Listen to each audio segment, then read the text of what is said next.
आणि तुझ्याकडे कशाला रे दुर्बुद्धी येईल. त्यावेळेस मात्र तुकाराम महाराज देवावर चिडले, खवळले.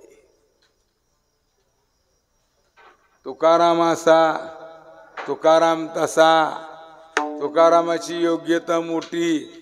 ती तुकाराम कसा आहे ते तुकारामाला माहिती आहे. तू मला सांगू नको. ही दुर्बुद्धी तुझ्या घरात घुसली. तू देव आहे ना, तुझ्या घरात घुसली. देव सुद्धा हादरून गेले. म्हणजे ते कस काय ऐकायचंय तुला. आणि तुकोबारायांनी बोलायला सुरुवात केली. ज्याने गीता उपदेशिली तीही विटेवर माऊली. मागचा अवतार तुझा कृष्णाचा, तुझं कुळ यादवाचं. तुझ्या यादवाच्या कुळात तू अवतार घेतलेले असताना तुझ्या यादवाच्या कुळात जन्माला आलेली पोरं 10-12 पोरं एका ठिकाणी जमा झाली.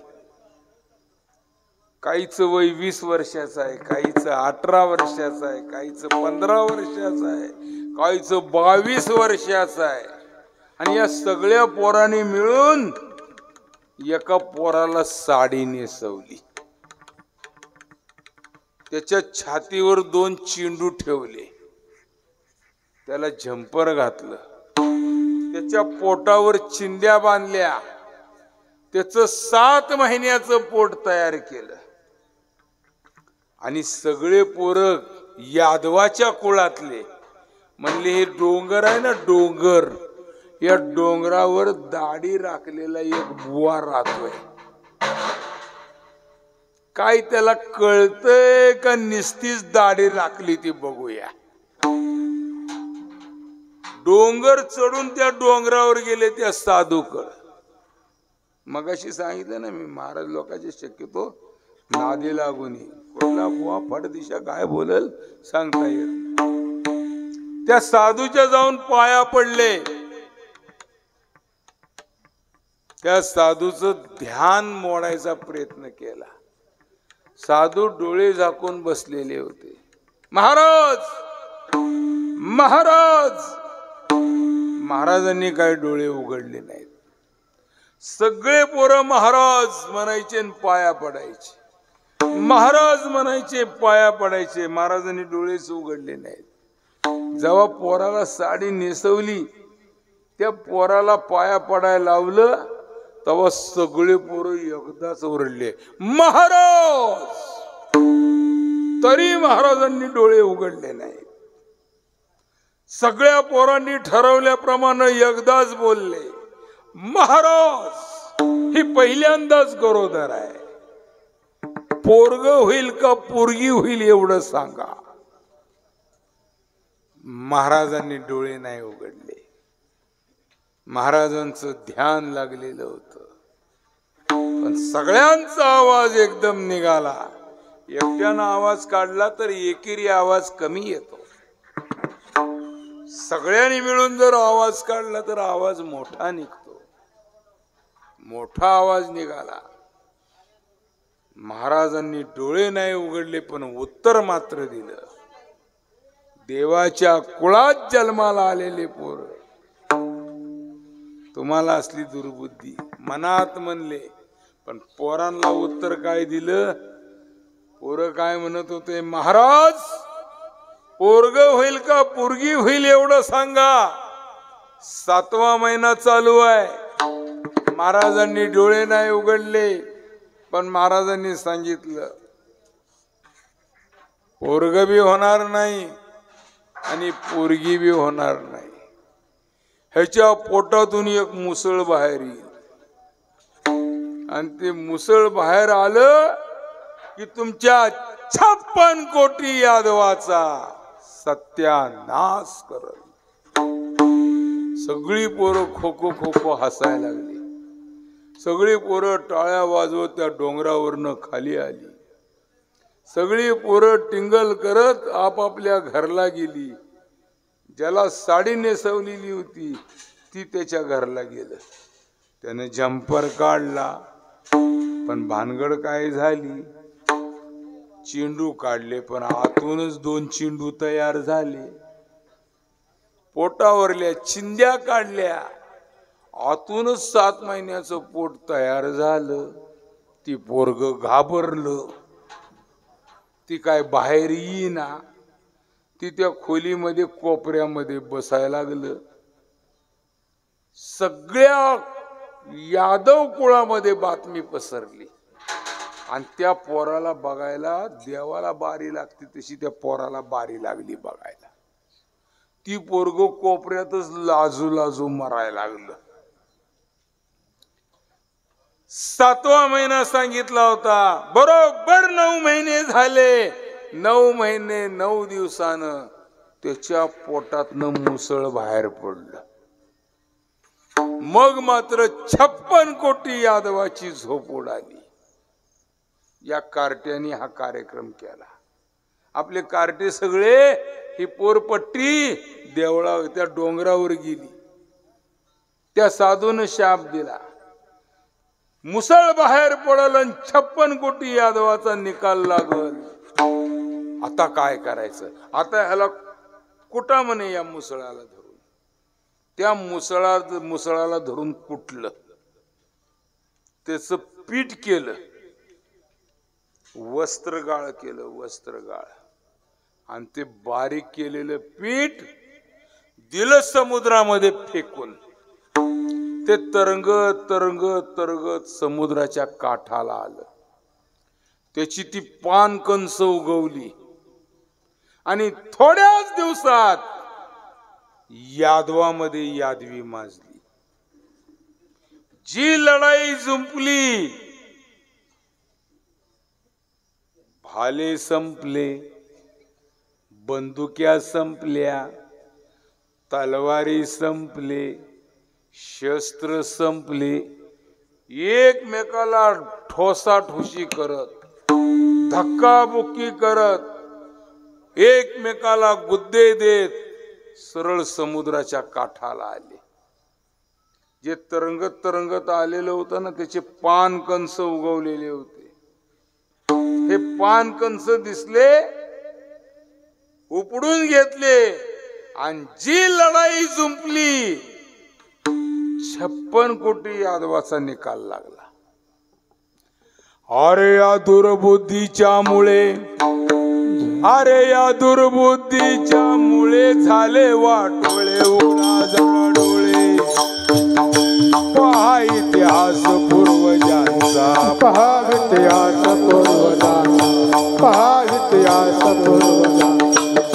या दुर्बुद्धीमुळं देवाच्या घरात असलेल्या यादवाचा निकाल या दुर्बुद्धीमुळं झाला.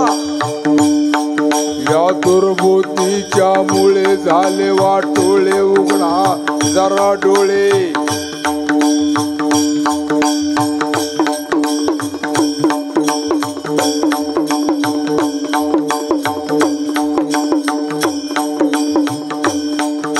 या दुर्बुद्धीच्या मुळे झाले वाटोळे उघडा जरा डोळे. पहा इतिहास पूर्वजांचा, पहा इतिहास पूर्वजांचा, पहा इतिहास पूर्वजांचा. पुराणे इतिहास वाचा हो रामा, पुराणे इतिहास वाचा होते, पुराणे इतिहास वाचा होते.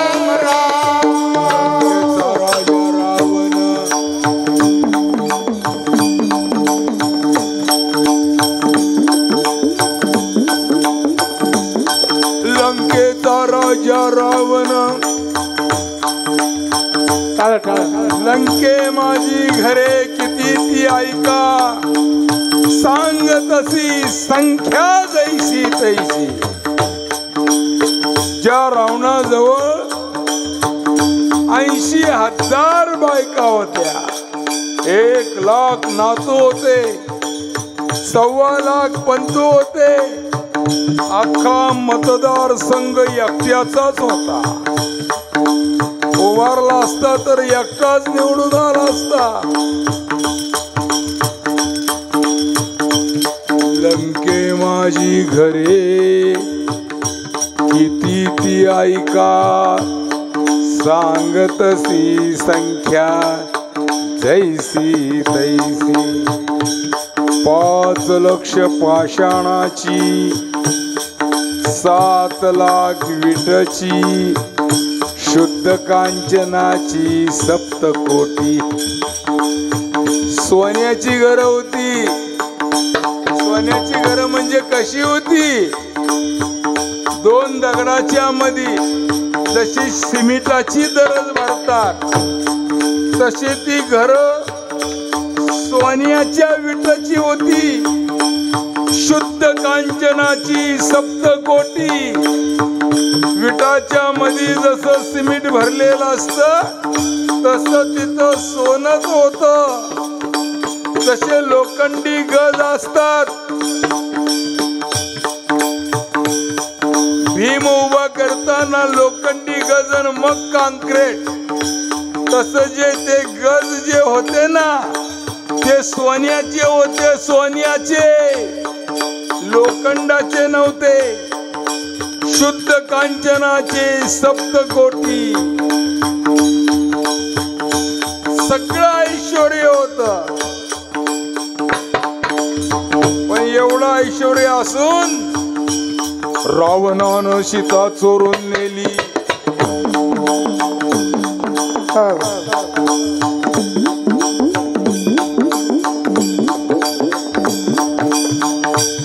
रावणानं सीता चोरून नेली.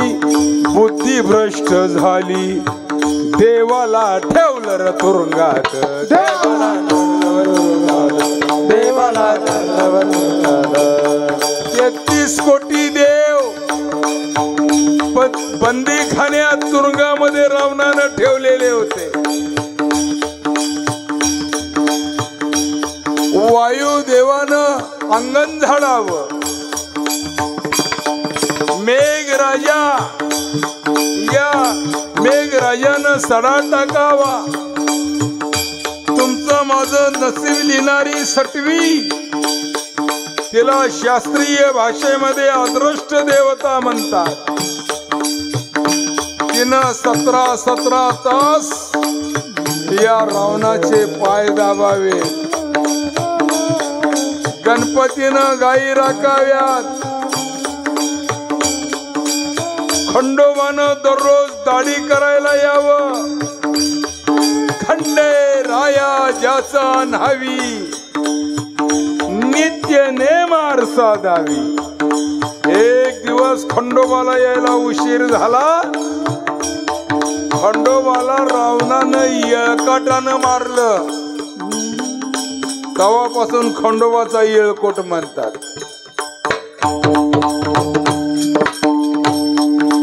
तुम्हा आम्हाला त्रास देणारा शनिदेव, त्या शनिदेवाला पालत घातलेलं होतं आणि पाय देऊन चाललेला होता. कोण? रावण. एवढा दरारा होता. महाराज 33 कोटी देव बंदी खान्यात ज्या रावणानं घातलेले होते, त्या रावणाच्या घरात दिवाबत्ती लावायला माणूस राहिलं नाही. अखेर न रहे दिवाना बत्ती. एवढं ऐश्वर होतं. 1 लाख नातू होते, 1.25 लाख पंतू होते. रावणानं सीता चोरून नेली. रावणानं सीता चोरून नेली. बुद्धी भ्रष्ट झाली. देवाला ठेवलं तुरुंगात. देवाला ठेवलं, देवाला ठेवलं. दिवा लावायला माणूस राहिला नाही. याच सरळ उत्तर आहे, या दुर्बुद्धीच्या मुळे झाले वाटोळे. उघडा जरा डोळे. सप्ताह कशासाठी करायचा? कीर्तन कशासाठी ठेवायचे? माणसात बदल झाला पाहिजे. माणसाच्या मन स्वच्छ झाली पाहिजे. अंतकरण शुद्ध झालं पाहिजे, माणूस हा माणसासारखा वागला पाहिजे, त्याच्यासाठी हा उत्सव आहे, त्याच्यासाठी कीर्तन आहे. कलियुगा माझी करावे कीर्तन, तेने नारायण भेट देई. आणि माणूस माणसाला सुधरावा असं वाटत असेल तर त्याची गुरु किल्ली संताजवळ आहे. संतांनी सांगितलं दुर्बुद्धी ते मना, कदा नुपजो नारायण. अरे बाबा, लोखंडाला गंज लागलेला आहे, त्याचा गंज काढायचा असेल तर राखेल घ्यावं लागतं. कपडा मळलेला आहे, त्याला साबण लावावा लागतो. जरी साबण लावला तरी मळलेला कपडा थोडासा निघल, पण एकदम स्वच्छ होत नाही, त्याला पुन्हा पुन्हा धुवावं लागतं. तसं संतांच्या सान्निध्यात पुन्हा पुन्हा यावं लागतं. आजही नारायण बाबा तुमच्या जवळ आहे, फक्त तुमची श्रद्धा पाहिजे. त्याचं जिवंत उदाहरण शंकर महाराज लेंडेवार, तुमच्या गावचा लेंडेवार साहेब आहे. नारायण बाबावर श्रद्धा आहे आणि नारायण बाबावर श्रद्धा असल्यामुळं आज कुठल्याही शाळेमध्ये न जाता, महाराज लोकांची शाळा आहे, त्या शाळेमध्ये 5 वर्ष तरी काढले पाहिजेत, तर त्याला स्टेजवर बोलता येतं, नाही तर त्याचं इंजन सुरू होतं. पण संतांची कृपा लेंडेवार साहेबावर झालेली आहे. स्वामी नामानंद महाराजांच्या चरणाजवळ सेवेचं व्रत हाती धरून नारायण बाबांनी जशी नामानंद बाबांच्या चरणाजवळ आषाढी वारीला आल्यानंतर पंगत घालावी, आमच्या नामानंद बाबांची शिष्य मंडळी हरिभक्त परायण परमपूज्य लिंगप्पा महाराज त्यांची पंगत असायची. हरिभक्त परायण दत्तात्रय महाराज मांजरमकर त्यांची पंगत असायची. मारुती महाराज मांजरमकर त्यांची पंगत असायची. धोंडीबा दादा अमलापुरे त्यांची पंगत असायची. या पंक्ती चालत असताना 12 वाजले की बाबा सर्वांना घेऊन जेवायला बसायचे आणि सगळे बसलेले असल्यानंतर शेवटला मात्र नारायण बाबा यायचे. सगळी पंगत नारायण बाबासाठी थांबत होती, कारण नारायण बाबा हातामध्ये 2 झाडू घेऊन नामानंद बाबांचा आश्रम झाडायला लागलेले आहेत, नसल तर गवत तर उपटायला लागलेले आहेत. सगळे बसल्यानंतर नारायण बाबा येणार. ती पांढरी चट्टी गुडघ्या एवढी, ती फडकं बांधलेलं, अंगाला आलेला घाम, तसाच घाम, उघडं अंग, आणि नारायण बाबांनी हात धुवावं आणि सगळ्याच्या लाईनीमध्ये त्या कोपऱ्यामध्ये बसून जेवण करावं. त्याही नारायण बाबाची पंगत त्या आषाढी वारीला होत होती. नारायण बाबांनी पंगत द्यावी, त्यात नारायण बाबाचे असलेले शिष्य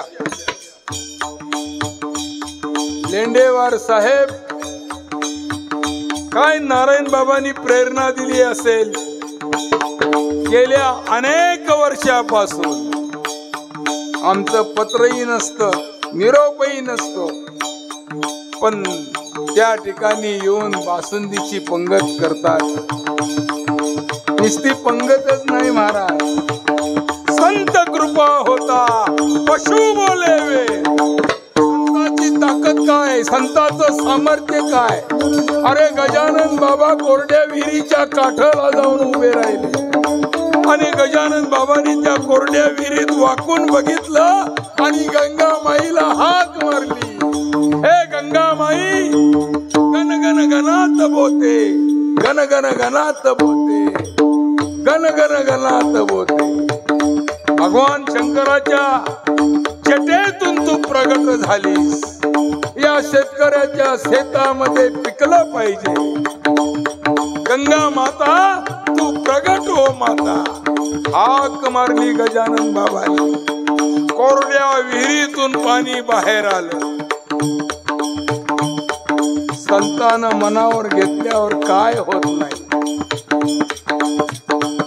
नामानंद बाबांनी कृपा केली. गुलाब बाबाचे महाराष्ट्रात 350 मंदिर उभे राहिले. त्या गुलाब बाबाचं नामानंद बाबांचा शिष्य गुलाब बाबा.